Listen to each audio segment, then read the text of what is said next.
अनंत करुणानिधि, वात्सल्य वारिधि, सिद्धांत पारगामी, धर्म के स्वरूप को स्पष्ट दर्शाने वाले वीतराग भगवान महावीर स्वामी को भावों से वंदन।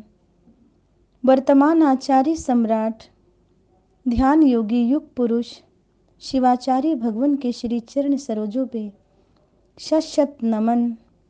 मम हृदय निवासिनी गुरनी मैया श्रमणी गौरव सरल आत्मा महासाध्वी श्री वीणा जी महाराज साहिब के श्री चरण कमलों पे बारंबार नमन करती हुई धर्म प्रेमी बंधुओं, माताओं एवं भवी जीवों, वीतराग भगवान की वाणी जो प्रतिदिन आप श्रवण कर रहे हैं, आई होप कि मैं उम्मीद करती हूँ कि आप सुने हुए पे अवश्य मेव आचरण लेते होंगे और लेना भी चाहिए।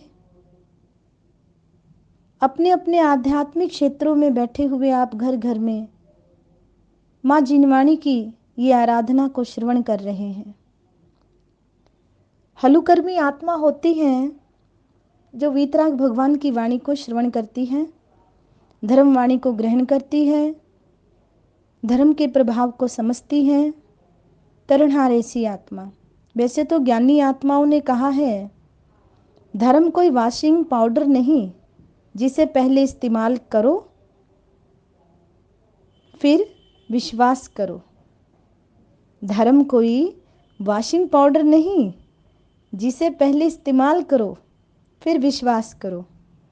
धर्म तो जीवन बीमा की तरह है, जिंदगी के साथ भी, जिंदगी के बाद भी। धर्म तर्क का नहीं, श्रद्धा का विषय है। मानो तो मूर्ति भगवान है, ना मानो तो मूर्ति महज एक पाषाण है, यानी कि एक पत्थर है।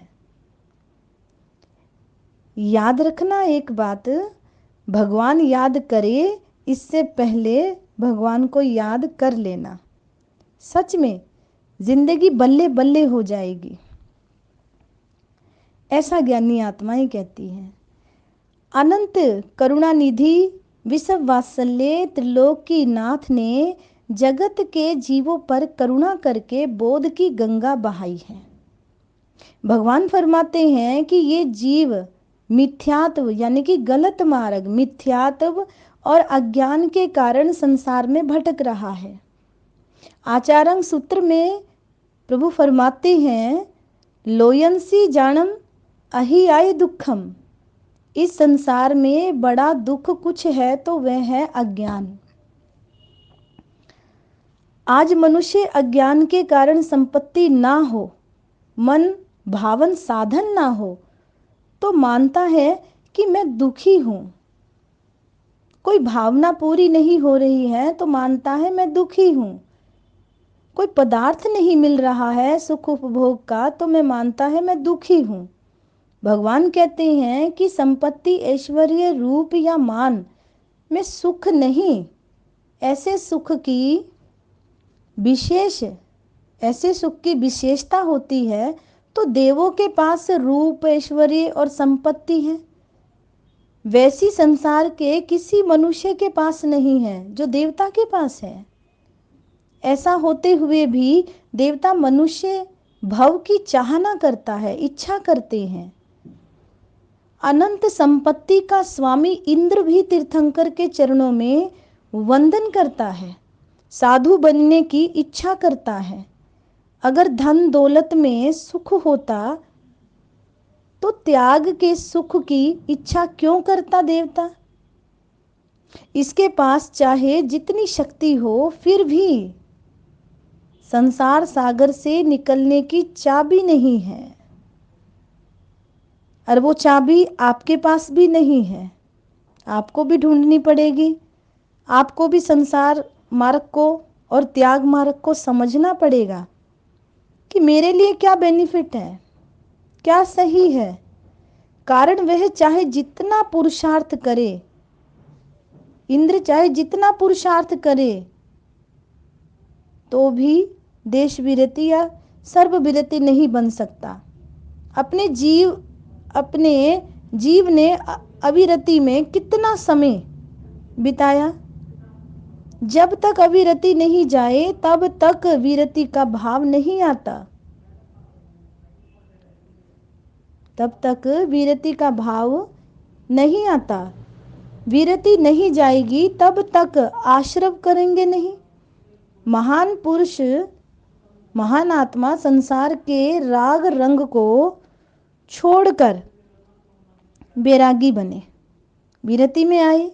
चारित्र बिना जीवन की मुक्ति संभव नहीं, इसलिए जीवन में चारित्र आना चाहिए, ऐसी भावना होनी चाहिए। साधना की सीढ़ी चढ़े बिना मोक्ष का महल नहीं मिलने वाला है। धर्म प्रेमी बंधुओं, हे भवि जीवो, चारित्र प्राप्त करने के लिए हृदय की भूमि शुद्ध चाहिए। जीव जहां बैठा हो और चित्त शायद कहीं और लगा हो, जैसे कि नवकार मंत्र का जाप करने वाला नरक में नहीं जाता। ये ज्ञानी आत्माओं की वाणी है कि नरक में नहीं जाता नवकार मंत्र का जाप करने वाला।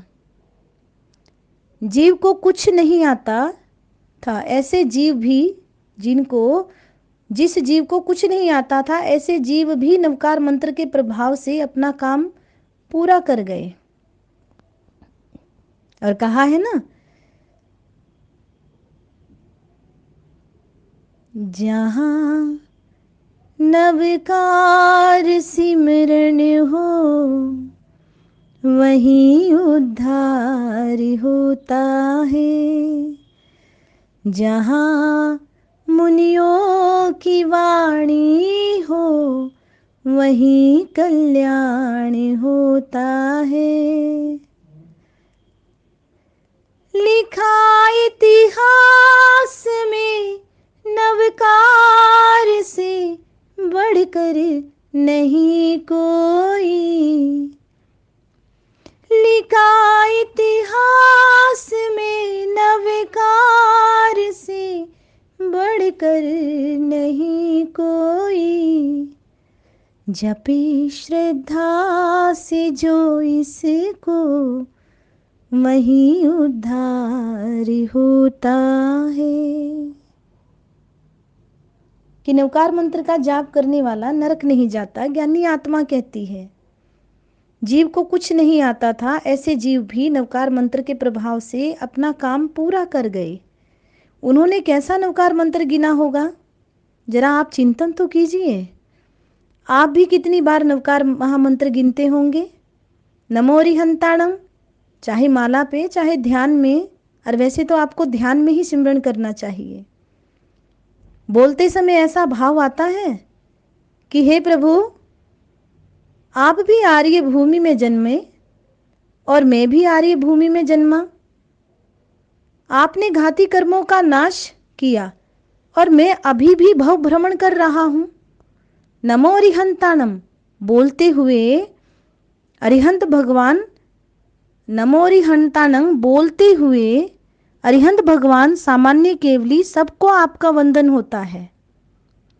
अरिहंत भगवान और सामान्य केवली के आत्म सुख और ज्ञान में कोई फर्क नहीं होता, परंतु अरिहंत भगवंतों को तीर्थंकर नाम गोत्र का उदय होता है। उन्हें तीर्थंकर बनने से पहले ज्यादा से ज्यादा तीसरे ऐसा आंदोलन करना पड़ता है कि सभी जीव करु शासन रसी, सभी जीव करु शासन रसी, सभी जीवों को मैं शासन का रसिक बनाऊं, सभी जीव सुख और शांति से प्राप्त करें। इसके लिए जबरदस्त पुरुषार्थ किया, उसके कारण तीर्थंकर नाम गोत्र का बंद करते हैं। हम क्या पुरुषार्थ कर रहे हैं? निंदा में। हम क्या पुरुषार्थ कर रहे हैं? किसी को तकलीफ देने में, ठेस पहुंचाने में। हम क्या पुरुषार्थ कर रहे हैं? कभी चिंतन कीजिए अपनी आत्मा का। जितना आप आस पास देखते हैं ना, उतना अगर अपने आप को देख लिया तो यही भव भी सुख और पर भव भी सुख, और फिर आत्मिक सुख। मोक्ष महल ऐसे ही नहीं मिलता। बहुत से कह देते हैं, किसने देखा मोक्ष, किसने देखा स्वर्ग, किसने देखा नरक। यही स्वर्ग और यही नरक, जो आप दुख भोगते हैं वो नरक है, तो भी नहीं समझते कि हमारे बुरे कर्म उदय हैं। सुख भोगते हैं तो यही स्वर्ग है। और मैं तो कहती रहती हूँ, जीना यहाँ मरना यहाँ, इसके सिवा जाना कहाँ। किसके सिवा कहाँ जाना है? मुक्ति में, मोक्ष महल में। और आगे मैं क्या कहती हूँ, जी चाहे तो भी न जी पाएगा, काल तुझे खा जाएगा। जीना यहाँ मरना यहाँ, इसके सिवा जाना कहाँ। अरिहंत के नाम में है, कर्मों को तोड़े है वो शक्ति। कि अरिहंत के नाम में ही वो शक्ति है जो कर्मों को क्या कर दे, क्षय कर दे। तभी कहते हैं कि नरक नहीं जाओगे। आपको मानना पड़ेगा, मरने के बाद महफिलें नहीं, मरने के बाद आपको वो स्थान मिलता है जैसे आपने कर्मों का बंधन किया। आपके कार्मण शरीर में, 5 शरीरों में से एक शरीर कार्मण, और कार्मण के बॉक्स में, मंजूषा में जो आप पैक कर लेंगे ना, वो भोगना ही पड़ेगा, चाहे वो पुण्य है और चाहे वो पाप है। इस जबरदस्त पुण्य का फल तीर्थंकर पद में भोगते हुए, जैसा कि आगे चल रहा है, कह रही हूं कि तीर्थंकर नाम गोत्र में कितना दम लगता है, कि जबरदस्त पुण्य का फल तीर्थंकर पद में भोगते हुए और अनेक जीवों को तारते हैं। ऐसे नवकार महामंत्र बोलते समय ये भाव आना चाहिए कि हे प्रभु, मैं आपके पद को कब प्राप्त करूंगा। कभी प्रसन्नता से अपने आप से प्रश्न कीजिए। आप कहते हैं वो पड़ोसी इतना कैसे पड़ गया, इतना मालदार कैसे हो गया, मैं कब मालदार होऊंगा, उसके पास 2 गाड़ी आ गई, मैं कब 2 गाड़ी वाला बनूंगा। अरे नहीं, ये सब कुछ यही रह जाएगा। ज्ञानी आत्मा ही कहती है, अरिहंत परमात्मा कहती है, सब कुछ यही रह जाएगा। अगर इन सुखों में, धन में, दौलत में, स्त्री में, बच्चों में अगर कोई सुख होता तो जरा सोच कर देखिए हमारे तीर्थंकरों ने घर क्यों त्यागा, क्यों महापुरुषों ने गृह त्याग करके स्वयं को देखा, स्वयं को जाना और स्वयं में लीन हो गए। तो ये सबसे बड़ी बात तो तीर्थंकरों परमात्माओं ने हमें दर्शा दी है कि इन चीजों में सुख नहीं है। पुण्य के उदय से आपको प्राप्त हुई है, आपको कोई मना नहीं करता कि आपने अपने सुखमय जीवन को नहीं जीना, लेकिन मर्यादा, कुछ तो त्यागिए। कुछ त्यागेंगे तो कुछ मिलेगा, कुछ कुछ त्यागेंगे तो कुछ मिलेगा, कुछ कुछ मिलेगा। और जब सब कुछ त्यागेंगे तो महावीर जैसे हो जाओगे। कभी आपने बोला कि हे प्रभु, आपके पद को कब प्राप्त करूंगा? बोला और जल्दी जल्दी नमो रिहंताणम, नमो सिद्धाणम, नमो बुझायणम, नमो लोई सब साहुणम बोल लूं।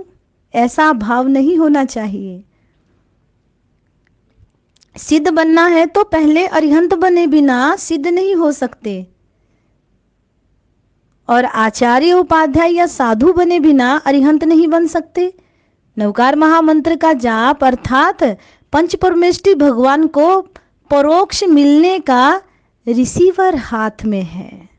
रिसीवर, सोचिए ना, कभी कभी चिंतन कीजिए ना अपने ऊपर आप, कि बहुत बार आप प्रवचन सुनते हैं, लेकिन मैं आशा करती हूँ कि ये आज का प्रवचन आप अवश्य में सुने। बड़ी देर से सभी का अपने गुरु कृपा सेवा सोसाइटी को समाचार आ रहा है कि महाराज की आवाज़ बिल्कुल ऐसी लग रही है जैसे बहुत बीमार हैं। हाँ, थोड़ी सी डिस्क की प्रॉब्लम हो गई थी, इस करके अस्वस्थता महसूस कर रही थी, तो थोड़ी आवाज़ में भी तकलीफ हो रही थी, नहीं तो ठीक हूँ। और मुझे भी अरिहंत परमात्मा की वाणी पर दृढ़ता से विश्वास है कि यही हमारे लिए औषधि है। तन दुख रहा है, मन दुख रहा है, कोई भी समस्या है, दिल लगा करके आप अरिहंत परमात्मा की वाणी को सुनिए, नवकार महामंत्र पढ़िए।